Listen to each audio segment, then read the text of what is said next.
Well, well, well, when one thinks of horror films, one of the first ones that come to mind is A Nightmare on Elm Street. No, not the new one. How dare you? Bad people. The classic, the wonderful, the Robert Englund Freddy Krueger. And we've got some people here that did a little documentary, a little small documentary. Very, very minuscule. On one of the greatest horror films of all time, and I don't say that lightly at all. Why don't you go ahead and introduce yourselves and tell me what you do. I'm Daniel Farrands, and I was the co-director and producer of Never Sleep Again, The Elm Street Legacy. I'm Tommy Hutson, and I was the writer and producer of Never Sleep Again, The Elm Street Legacy. Terrific, terrific. And like I said, honestly, this is Nightmare on Elm Street, one of the ultimate horror series. I can barely think of a bad one in that series. So what got you started on wanting to do a documentary on it? Tommy? Well, you know, Dan and I worked together on His Name Was Jason, 30 Years of Friday the 13th, and I think it was just an organic thing that if we did something like this for Friday the 13th and Dan had written Halloween 6, how could we not kind of do something on Nightmare on Elm Street? So Dan was already working on something, he called me up, and I have a relationship with Heather Langenkamp. So the ball really got rolling, and we all joined forces, and we are now here 9 months later with an 8-hour opus to Nightmare on Elm Street.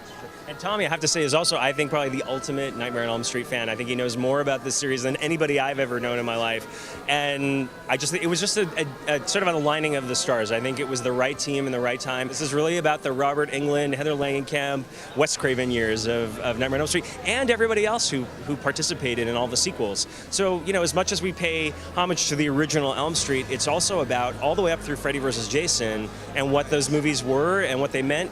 And also, I think, in the highs and lows of the series. So it's not just a sort of, I don't know, putting them all on a pedestal. You know, everybody's very honest when they recollect the good and the bad. How was just getting everybody together to, was it kind of like a class reunion for a lot of them? Or was it, yeah, fine, I'll go ahead and talk about it? No, I think it was very much that, and I think, you know, from everyone, from even Matthew Peak, who was this very, an amazing artist who designed the original Nightmare on Elm Street posters all the way through number 5 in the series. He came back and he designed our artwork for this documentary, as well as Charles Bernstein, who did the music for the original Nightmare on Elm Street. He created a brand new theme for this show. So it really was like a homecoming for a lot of the people who had not been involved in the series for a while. So it was a thrill for us to be able to meet with all of them and speak with them and really ask them the questions that we as fans wanted to know. Yeah, no, it's absolutely true. We have 106 people from the franchise, and one of the coolest things was how it was great as fans to meet all these people, but bringing them together, you could see that they really cared about what they did, and some of the people that we've got together hadn't seen each other since the movie, like Mark Patton and Kim Myers. It was really because of Never Sleep Again that they could have a reunion, and it was really touching and sweet to see these people who poured their heart and soul into a project so long ago that they still feel something so strongly. What is your favorite Nightmare on Elm Street movie, if it is possible to even pick one? Hard to narrow it down, but I mean, of course you have to say the original Nightmare on Elm Street because it's the classic. It's the one that started it all. But after that, I think Wes's New Nightmare, which was number 7, is a really smart and ingenious movie that was, I think, way ahead of its time. So I think it didn't quite get the props it deserved maybe when it came out. But I think in retrospect, when you look back at the smartest movies of the series, I think it's 1 and 7 for me. Yeah, no, I completely agree. I mean, I think 1 is that seminal, incredible, ingenious horror movie. But if you're going to look at all the other ones, I completely agree with Dan. I think New Nightmare is incredibly smart, it's scary, it's thrilling. I think it's one of Heather's finest performances. If I was to pick a non-Wes related Nightmare sequel, it would be Rennie Harlin's Dream Master. I just love it. Oh yeah, it's the whole dream world concept is such a fun and, I don't know, almost stereotypical 80s concept, but it's genius, it's brilliant. And as far as putting this all together, what has been the biggest challenge? I mean, it was all a challenge because we did, you know, this which turns out to be 8 hours of material on this 2-disc DVD set, but was all done in about 7 months of production.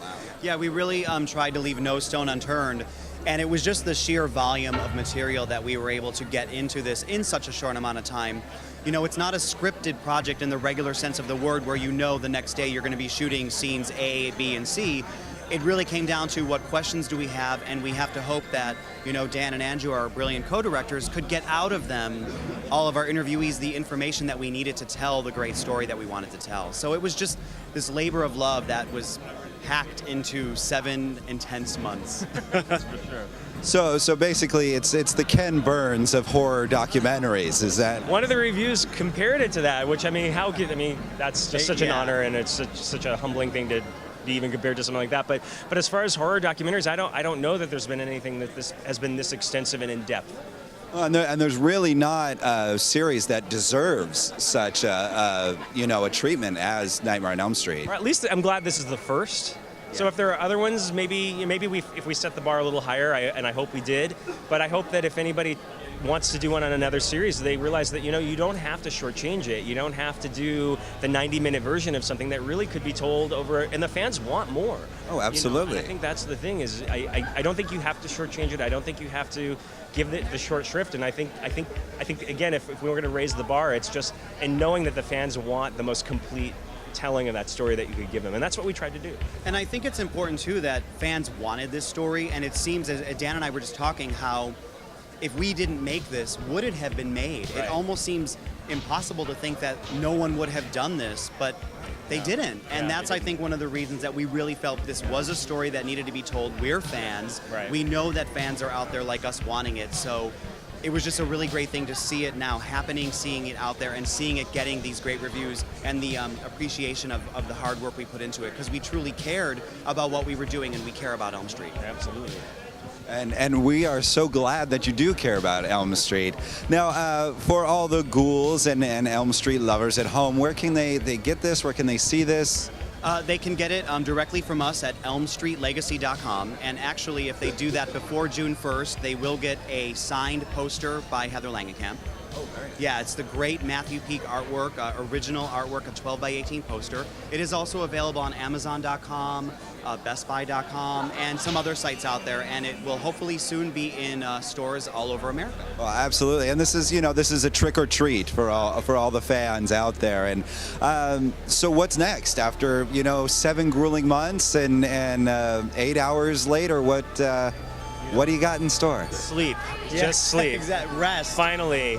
We called it Never Sleep Again for a reason, and it's because nobody got to sleep for about 8 months. And we're hoping we can prove our own title wrong. Yeah, but always open to the next thing. I mean, I just don't know, after Freddy, can you do something that's as good, and I make horror films, and we're all filmmakers anyway, so, it'd be great if we make that movie that somebody wants to make a documentary about 25 years from now. So, I mean, I don't know that there'll be another one of these right away, but if the right one comes along, you never know.